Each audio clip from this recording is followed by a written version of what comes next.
Start us off. Extremely proud of our kids and our coaches. During adversity in life, you find out a lot about people, everyone. You find out a lot about who is really who, and that's what we challenged our kids with this week is, man, you play out of love and passion for 60 minutes, and that will be good enough at the end of the day for us. We can look each other in the eyes and know we did it the way we're supposed to do it. And unfortunately, the scoreboard validates that tonight. Sometimes it doesn't, but tonight it did, and extremely proud of our coaches and our kids. I mean, they just had a good game plan. Special teams was really good because they had some really dangerous cats that you wanted to be careful with, and I thought our guys managed that well. Defensively, we stopped the run. I thought our coverage was good against some really talented guys. Offensively, we committed to running the football. We were real balanced. Got 93 plays and 52 rushes, 41 passes. Didn't finish it as clean as we would like to. Chad had some really big plays and had some that he's got to improve on. We've got to coach him better to finish games that way. But couldn't be just so happy for our guys, for our fans, for our team. All right, raise your hand. We'll bring a microphone to you.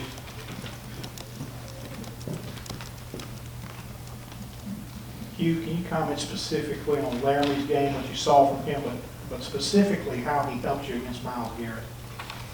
Well, I like to watch the film. I mean, I can't tell what every play happened. That's a great matchup of two quality players that are two of the best in the nation. I can't tell you exactly. I know this, having him back and us being able to move everybody back to their original spot that we had planned on starting the year, obviously, made some positive impacts for us. We rushed the ball extremely well against a defense that, with the exception of one game, really hadn't given up much. So I think part of that has to do with Laramie being back. Any more update on Christian Morris? I didn't. I don't know anything. I mean, you guys talk to the medical staff before I do, so I don't know. I have to talk to the medical staff. I know that there was an issue right at half. That's all I know. I haven't had a chance to talk to him yet. Coach, you bluntly said last week that the secondary just wasn't getting it done. Tonight they obviously got it done. What was the difference in your mind? Well, preparation was a bit different.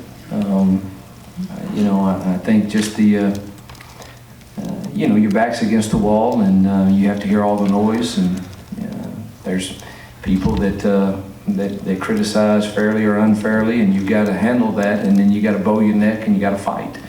And I thought the leadership from Trey and Hilton was really nice, and I think we practiced a little differently, which when you have so many injuries like we've had on the defensive side, you're almost a bit anxious to do that, but just knew we had to after the way we played the last few weeks. And maybe it's their focus, maybe it's we coached them better. We definitely practiced differently. It's probably a combination of all.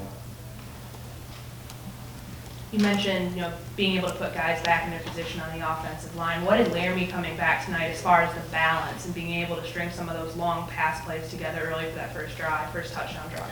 Well, you feel like, you don't worry quite as much about where you sort the front because you're okay with him having a one-on-one. You really feel like he's going to win his share of those. So it kind of gives you some freedom to call things that Chad doesn't have to slow down and reset the front, and then just making sure we get time to throw it. Against rushers like they have, they're the most talented we've seen at defensive end. And Laramie just gives you a chance every snap to win that. And Fawn is much better at right. I mean, it's a different animal, and being able to move him back over there, I think he had more of a comfortable night. Hugh, might be kind of a silly question, but after the loss against Memphis and to have the morale be kind of weird or whatever it is, to have a win like that, what could it do to propel you to the last 4 games? I mean, what could it do for the team? We play one at a time.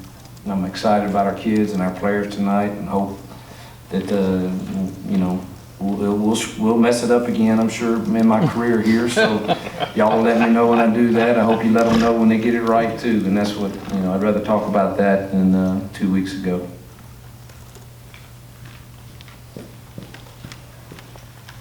You talk about, though, being in position, though, to still control what's going to happen to you with 4 games. We got Auburn next week. We're going to enjoy tonight, and then we're going to go and put out Auburn at their place in a difficult environment on the road. We haven't handled the road real well. I'd rather play at home, but maybe Gus will be a good friend Let's play. and let us play at home. I doubt it, but we've got to prove we can go on the road and handle it. Hugh, did you see something, either with their defense or having Laramie back that made you believe you were going to get the run game going? I felt all week like it's very difficult for me we haven't been great at running the football. I have said that. But what doesn't always get seen is, and there's a lot of times we have runs called that they give us a look that we throw a pass on. And that yardage doesn't ever get tallied in. Well, tonight, they play too high. So all those tags are not there, and we're handing it off. And, and having Laramie back and everybody getting moved around, gave us some comfort level. So, or do we need to improve that? Obviously, yes, and we did tonight, and we'll try to build on that. Hugh, when did you know that you weren't going to have Robert, and how does it, when you don't have him, how does that change how you guys call the game defensively? It didn't change it at all. Our game, we might have played a little more odd front if he were here, but I found out probably. We had our first team meeting at 10 this morning, or 10:30, and right after that is when the medical staff contacted me and said he was having some headache symptoms.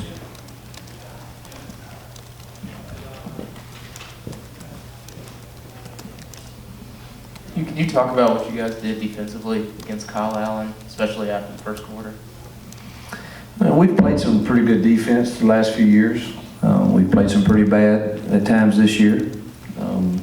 We really didn't put anything new. We just kind of worked on the stuff and tried to get better at the stuff and give our kids confidence, man. When we lost Tony Connor, Isaac Gross, and C.J. Johnson, we lost confidence. Isaac Gross and Tony Connor are football players that kind of everybody looked to when somebody scored or somebody had a big play. C.J. Johnson the same way. I think I can't overstate the importance of having him back tonight. No one's really talking about it, but that guy people look to, and he's been in the battles, he's been in the wars, and he refused to let us. We just play the next play, and. Hopefully we might get Tony back. I don't know, but we lost some confidence somewhere in there when we lost those guys, and hopefully we found it tonight. And anything on Christian Morris, did you see what happened? Now, somebody asked that. I have no idea. I don't have a clue. I hadn't talked to the medical staff yet. I know that they just told me that he had an episode or something at halftime, and they had to take him to the hospital. But I haven't talked to him yet. All right, we'll take questions in the back of the room.